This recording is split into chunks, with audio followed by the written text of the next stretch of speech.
Perkenalkan, saya Ali Akbar Muhammad, sekaligus Wakil Sekretaris Partai Buruh Provinsi Maluku Utara.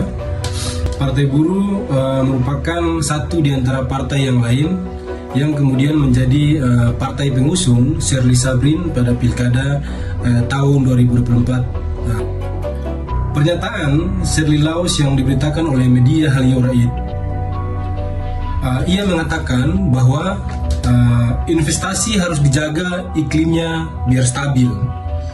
Menurutnya dapat menjaga pertumbuhan ekonomi Maluku Utara yang 2 digit. Ini menunjukkan secara terang-terangan bahwa ia merupakan kelas yang berkuasa sekaligus kelas oligarki. Jauh-jauh hari sudah diperingatkan oleh jaringan advokasi anti tambang atau JATAM dalam Pilkada 2024 bahwa Sherly merupakan badut dari istana.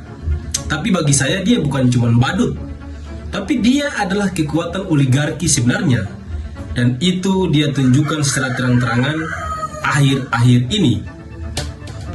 Karena tugas dia saat ini adalah menjaga stabilitas investasi, terutama industri pertambangan yang ada di Maluku Utara. Jadi dia tidak peduli dengan keamanan masyarakat. Yang dia peduli hari ini adalah keamanan investasi. Ya, selain gubernur, ya, dia juga pengusaha. Demikian yang disampaikan oleh JATAM. Sherly memiliki beberapa perusahaan tambang, mulai dari emas, nikel, bahkan juga memiliki perusahaan kayu yang beroperasi di Maluku Utara. Berkaitan dengan 11 masyarakat adat Mabasangaji yang ditangkap, ketika dikonfirmasi oleh media Halio Raid, Sherly Laos sebagai gubernur Maluku Utara malah mengatakan kalau aksi jangan bawa yang begitu-begituan. Nah, yang begitu-begituan itu apa, Bu? Pernyataan ibu ini membenarkan tuduhan polisi kepada masyarakat adat Mabasangaji yang menuntut hak atas tanah, menuntut hak atas lingkungan hidup yang baik, dan menuntut hak atas hutan adat. Pernyataan terakhir yang menuduh masyarakat membawa begitu-begituan ini menunjukkan watak asli dari Sherly sebagai gubernur yang sangat fasis sebenarnya. Sangat disayangkan ibu sebagai seorang perempuan seharusnya memiliki sensitivitas yang mendalam. Karena apa? Perempuan sangat dekat dengan alam, ibu. Sangat dekat dengan air, sangat dekat dengan tanah. Bagaimana tidak? Coba ibu datang ke desa-desa, ke kampung-kampung di Maluku Utara. Perempuanlah yang paling banyak berinteraksi dengan air. Apakah ibu tidak merasakan? Kalau tanah diserobot, kalau air dicemari, kalau hutan dihabisi, bagaimana nasib perempuan di Maluku Utara?